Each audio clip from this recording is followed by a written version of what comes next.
ନମସ୍କାର ଦର୍ଶକ ବନ୍ଧୁ, ଆପଣମାନଙ୍କୁ ଆମର ୟୁଟ୍ୟୁବ୍ ଚ୍ୟାନେଲ୍ ସର୍ବେ ଭବନ୍ତୁ ସୁଖିନଙ୍କୁ ସ୍ୱାଗତ ଜଣାଉଛି। ଦର୍ଶକ ବନ୍ଧୁ, ଏହି ବର୍ଷ ମହାଶିବରାତ୍ରି ମାର୍ଚ୍ଚ 8, 2024 ଶୁକ୍ରବାର ଦିନ ପାଳନ କରାଯିବ। ଏହି ଦିନ ଅନେକ ଶୁଭ ଯୋଗ ପଡ଼ିବାକୁ ଯାଉଛି। ଏହି ଦିନ ସିଦ୍ଧିଯୋଗ ସୃଷ୍ଟି ହେଉଥିବାରୁ ଏହି ଦିନ ଅତ୍ୟନ୍ତ ପବିତ୍ର ଅଟେ। ମହାଦେବଙ୍କର ଶିବରାତ୍ରି ଅତ୍ୟନ୍ତ ପ୍ରିୟ ଅଟେ। ତେଣୁ ଏହି ଦିନ ଆପଣ ଯଦି ଗୋଟିଏ ବିଶେଷ ଜିନିଷ ଖାଇଦିଅନ୍ତି, ତେବେ ଆପଣଙ୍କୁ ଆଉ କୌଣସି ସମସ୍ୟାର ସମ୍ମୁଖୀନ ହେବାକୁ ପଡ଼ିବ ନାହିଁ। କାରଣ ଏହାଦ୍ୱାରା ଆପଣଙ୍କୁ ଧନ ସମୃଦ୍ଧି ମଧ୍ୟ ପ୍ରାପ୍ତ ହେବ।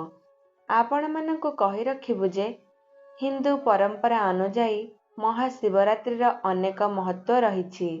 ଏହି ପର୍ବ ଫାଲ୍ଗୁନ ମାସର କୃଷ୍ଣ ପକ୍ଷର ଚତୁର୍ଦ୍ଦଶୀ ତିଥିରେ ପାଳିତ ହୋଇଥାଏ। ଦର୍ଶକ ବନ୍ଧୁ, କୁହାଯାଏ ଯେ ଏହି ଦିନ ଭଗବାନ ଶିବ ପ୍ରକଟ ହୋଇଥିଲେ ଏବଂ ଏହି ଦିନ ମାତା ପାର୍ବତୀଙ୍କ ସହିତ ତାଙ୍କର ବିବାହ ହୋଇଥିଲା। ଏହି ଦିନ ପୂଜାପାଠ କଲେ ଏହାର 10 ଗୁଣା ଲାଭ ପ୍ରାପ୍ତ ହୋଇଥାଏ।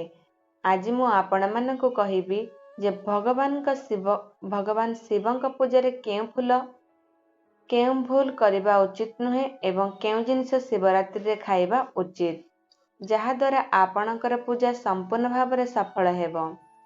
ଦର୍ଶକ ବନ୍ଧୁ, ପ୍ରଥମତଃ ଆପଣ ମହାଦେବଙ୍କ ମନ୍ଦିରକୁ ପୂଜା ପାଇଁ ଯାଉଥିଲେ ଜଳ ଅର୍ପଣ କରାଯାଉଥିବା ଜଳ ଯେଉଁ ସ୍ଥାନ ଦେଇ ବହି ଯାଉଥିବ, ତାହାକୁ କେବେ ବି ଡେଇଁବା ଉଚିତ ନୁହେଁ। ଏହାକୁ ଡେଇଁବା ଦ୍ୱାରା ଅନେକ ଦୋଷ ଲାଗିଥାଏ। ଶିବଙ୍କ ମନ୍ଦିରକୁ ଅଧା ପରିକ୍ରମା କରନ୍ତୁ ନାହିଁ ଏବଂ ଭୁଲରେ ବି ମହାଦେବଙ୍କୁ ତୁଳସୀ ପତ୍ର ଅର୍ପଣ କରନ୍ତୁ ନାହିଁ।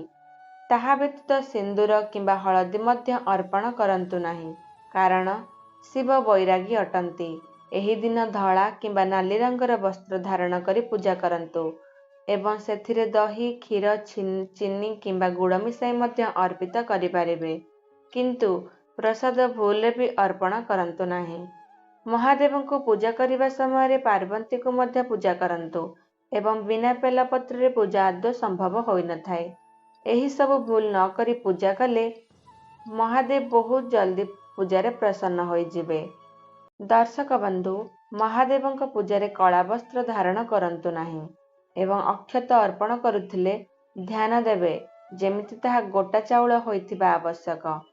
ଶିବରାତ୍ରି ଦିନ ସମ୍ଭୋଗ ଉଚିତ ନୁହେଁ। ଏହି ଦିନ ବ୍ରତ ରଖିବା ଉଚିତ ଏବଂ ଆପଣ ଏହି ଦିନ ଯେତେ ଓମ୍ ନମଃ ଶିବାୟ ମନ୍ତ୍ର ମଧ୍ୟ ଜପ କରିପାରିବେ।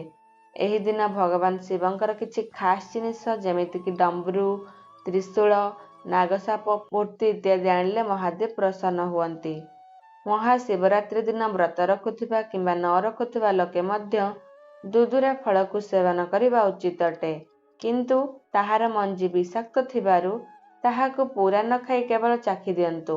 ଏହାଦ୍ୱାରା ଆପଣଙ୍କର ବ୍ରତ ପୂରା ହୋଇଯିବ। ତେବେ ଦର୍ଶକ ବନ୍ଧୁ, ଆପଣମାନଙ୍କୁ ମୋର ଏହି ଭିଡ଼ିଓଟି କିଭଳି ଲାଗିଲା ଆପଣ କମେଣ୍ଟ ମାଧ୍ୟମରେ ନିଶ୍ଚୟ ଜଣାଇବେ ଏବଂ ଯଦି ଆପଣମାନଙ୍କୁ ମୋର ଏହି ଭିଡ଼ିଓଟି ପସନ୍ଦ ଆସିଥାଏ, ତେବେ ଆମ ଚ୍ୟାନେଲକୁ ଲାଇକ୍, ସେୟାର ଓ ସବସ୍କ୍ରାଇବ୍ ନିଶ୍ଚୟ କରିଦିଅନ୍ତୁ। ଧନ୍ୟବାଦ।